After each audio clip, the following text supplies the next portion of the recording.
let's try that again. I thought I had started the video and I didn't. Oh my goodness, this is a sweetgrass and cedar incense and it smells really, really nice. I was just saying that my hair is getting really long, like a bit long. And because I live in a really hot climate, I use heat protectant spray and scalp oil because your scalp is actually the same age as the skin on your face in terms of like, you know, softness. So your hair grows from the root. So you have to be mindful of looking after it. If you want your hair to grow long and luscious and not be all dry and everything like that. I did sell hair care for a little bit. It didn't take off because it wasn't my purpose and I knew it. But boy, oh boy, did it give me a bit more confidence in what I was doing. And it actually helped my own personal hair so much and some of my family members. So there you go. Everything happens for a reason. I'm so not interested in selling hair care. Now that I think about it, I'm like, ugh. But I learned so much about hair, which is just awesome. And our crown is above our hair. So, you know, beautiful. All right, I want to talk about a bit of my personal experience with light and dark. We all have light and dark in us.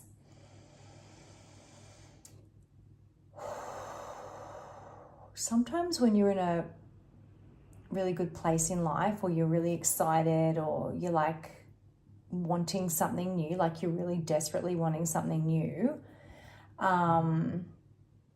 sometimes instead of waiting for what spirit has for you, you can actually fall into a trap, which I did, of giving your energy to the wrong people, person, place, thing.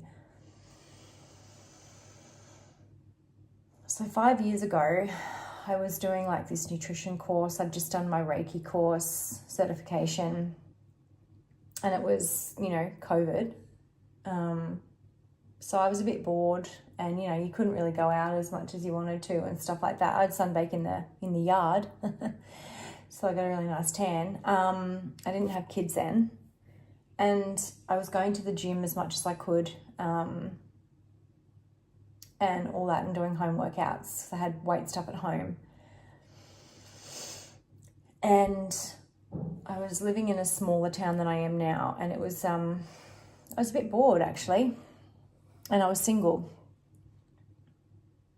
And I wasn't like into the like heavy clubbing scene anymore. I'd sort of started the non-drinking, or like really backing off alcohol, having come from like a real salesy job. And I started working just casually at this local hotel just to get some money in, you know, with COVID. And that's where I met someone, and I thought it was all sparks and this and that and good to go. But I was just way too open and way too kind and way too just desperate, I guess, to get validation, just way too like eager. And because my light was burning really brightly, and I was really passionate and excited and inspired for what was coming next in my life, I mistook that for that person being the same. And they weren't. They were not even close. And sometimes when you hold a lot of light and you are very passionate and all that sort of stuff, but your boundaries aren't strong and you're not fully believing in yourself and how amazing you are, you can actually see people through your light that are not light. I'll say that again. You can actually see people through the lens of your bright light, but they're not light. Okay? And that's how you attract narcissists and people who take advantage of you, because it's like this underlying commitment that you didn't really make, but that you thought you made, or you thought that because you were like that, they were like that, when in fact they're not at all. And so, yeah, I share this as like a lesson and also inspiration to, if you are in that really beautiful, high vibing, positive energy and you're working out and you're just really looking forward to the future and all that, wait for spirit and get signs from spirit. And if you are going into the dating world, make them earn it and have really strong, healthy boundaries, and make sure that your self-interest is like your number one, okay? Don't give people the benefit of the doubt too quickly. Don't see them through rose-colored glasses because you're bored or you really want someone or whatever the case may be. And really lean into your intuition. I knew it was wrong because Archangel Michael gave me so many signs, but I, being the stubborn and like workhorse that I was, just pushed through. I just pushed through until it like became extremely, extremely destructive. Like, the reason I'm sharing this video isn't to scare anybody. It's to be on alert, right? Because you don't want to welcome destruction into your life because you're looking at someone through your light, through your kindness, through your beauty. That's nothing like that. Because what happens is they can mirror it for a little bit and then it all just goes to shit.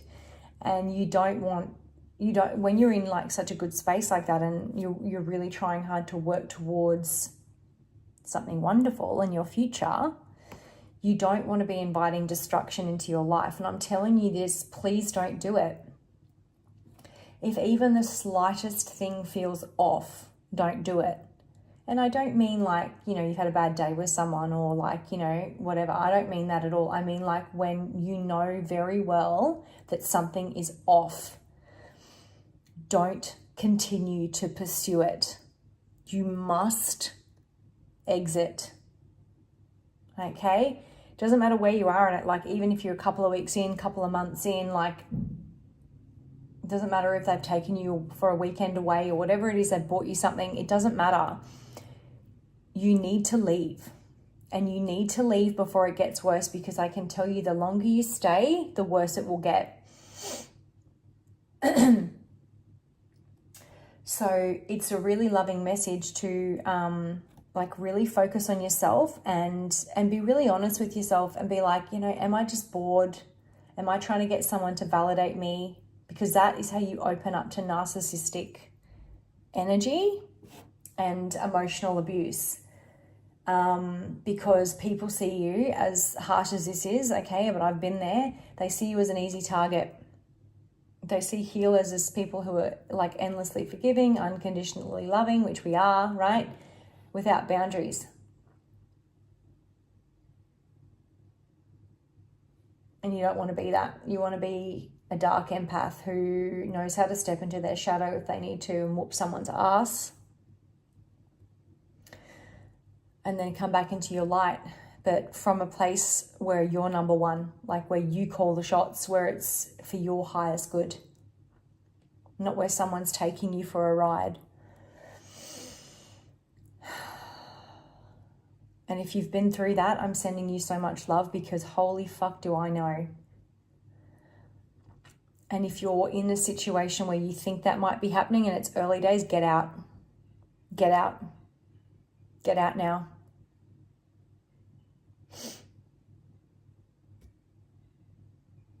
Ask God for a sign, because they're all there. They'll be there.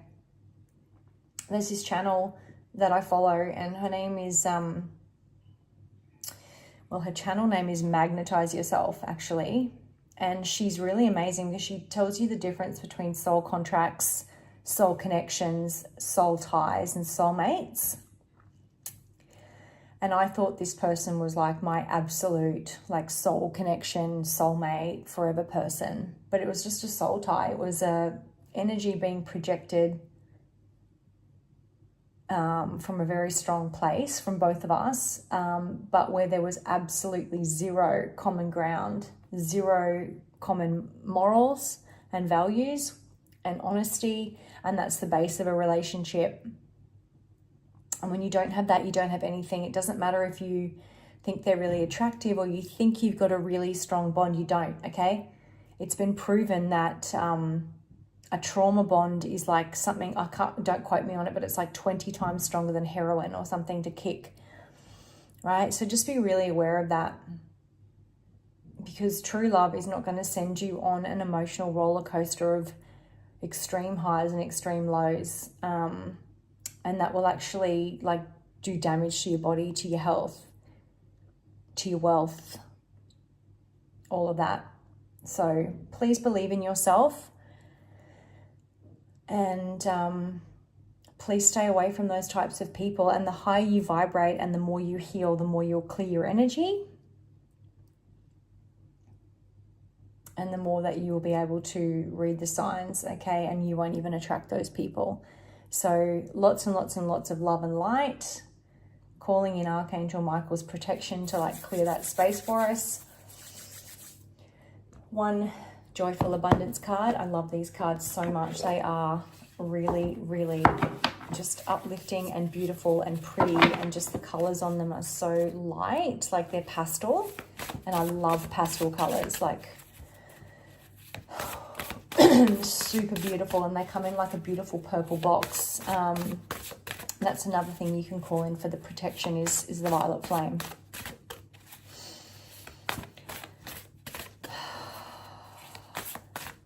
I'm not feeling it yet. There it goes. Yeah. I create an abundant and idyllic life with every thought. Yeah.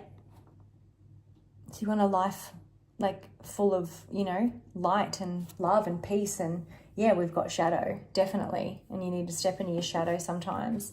But, you know, truly, you just want to create the most amazing and incredible life. That's what we came here for. And this morning I pulled this card for myself. You have been set free, which is like just the absolute epitome of just like beaming love from the universe. Like, just so grateful.